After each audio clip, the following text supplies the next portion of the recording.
Hey, I'm Rick Rocco with Blue Hills Crafters, and I wanted to just share a brand new piece I just created, actually created for this show. It is the wine barrel Lazy Susan. First was I thought of just making a charcuterie board, and I put it out there a couple days ago for some friends, and they weren't too impressed. They all thought it was supposed to spin. So for today, I ended up putting a Lazy Susan spinner on the back of it. This is actually created by a wine barrel top, and then what I did was I took the top band and I cut it down a little bit and put that on there. But yeah, it works really well, and I thought it was pretty cool to make. Anyway, you are getting it for the very first time. Even my wife doesn't know that this exists yet. That's that. A couple other things that we make is we made a lot of the charcuterie boards center cut, full cut, or full stave, end cuts, and then someone actually, I did this for myself, and I didn't think anybody would want them, but I actually took the bung hole, which is right there. This is where they put the wine in and take the wine out, if you look at from this end, and I just made a charcuterie board out of this just for myself. I had one of our people come downstairs in my wine cellar and say, "Oh my gosh, how much do you want for that one?" And I said, "You don't want that."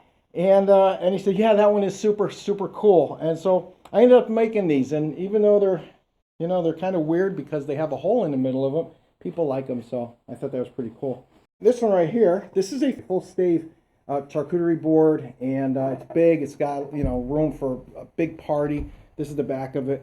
I want to show you how I make them. A lot of the stuff that I'm going to do right now, I took out a lot of the big heavy stuff. I already pre-sanded these boards. There's 3 boards. This is called a stave. It's a wine stave. This is how they make wine barrels. They put a whole bunch of these together, and they put the top and the bottom, and then they put bands over top of them. What I do is I just take them all apart. These things all fall out. I number them so I know which ones go with which, so it's a tighter fit. I take the 3 of them and I sand them all down, which I'm not going to do today because it's too loud in the studio. So I already pre-did them, and then I cut slots in it and I put what's called a biscuit. This is a biscuit, okay? And I put the biscuits in them and I glue them with a Tip-Bond glue that is for indoor, outdoor. It's waterproof. I thought that's the best stuff to use because they get wet, they get all kinds of stuff. So I want to make sure that they last. So what I'm going to do is I'm going to kind of put it together. Again, it's already been sanded. I'm not going to glue them. I didn't want to get into too much detail. So I take the biscuits. I put 3 biscuits in it to hold it tight, like that. Then I take another one, put it on top after I glue it. It goes like that. Put 3 more biscuits in, like that. Missing a biscuit, but that's okay. For the show, you can see what I'm talking about. And you go like that. It's all tightened up like that. And then what I'll do overnight, I'm going to clamp it overnight, so it's nice and tight. And I tighten them all down. I usually make about 15 of these at a time. Once I do that, I take the steel bands and I put them where they belong on the board. After I put all the pieces of steel on, I change my bit to put the legs on. I make these legs out of oak as well. Change the bit. Put the oak bands on like this.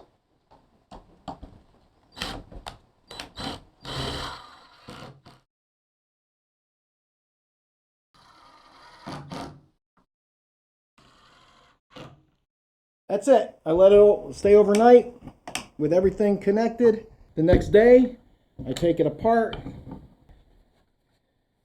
and I got a charcuterie board.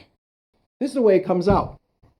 This is actually the red wine created this color. This is natural, as this it has a little stain on the back. I had a challenge that this was going to be used for food, so I didn't want to put any kind of shellac or any kind of stain on it.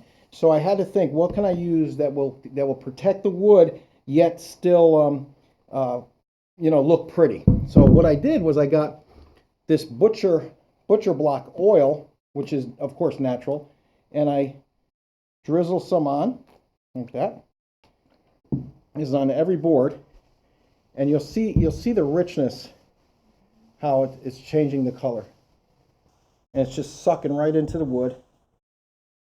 It stays nice and shiny for a little while, and then eventually it's going to get dull because the wood's going to draw it in. The way you clean these is really easy too. You don't put them in the dishwasher. You can't because it is wood, and you don't want to soak them. All you want to do is clean them off after you're done using them and put it away. Every couple of weeks of using it, go ahead and get your butcher block oil out and just re-oil it. Put it aside. It's good for a couple of weeks after that. I'm Rick Rocco, Blue Hills Crafters, and the reason why we chose Blue Hills Crafters is because I live in Wallingford, and I live right off Cook Hill Road, and my backyard looks at Blue Hills orchards, and every day I wake up, I am just blown away of my backyard and my view. It's like going on vacation every single day. And so when we started to think of a name, we couldn't think of any better name but just to honor Blue Hills Orchard, and now we call it Blue Hills Craft. That's how I got the name.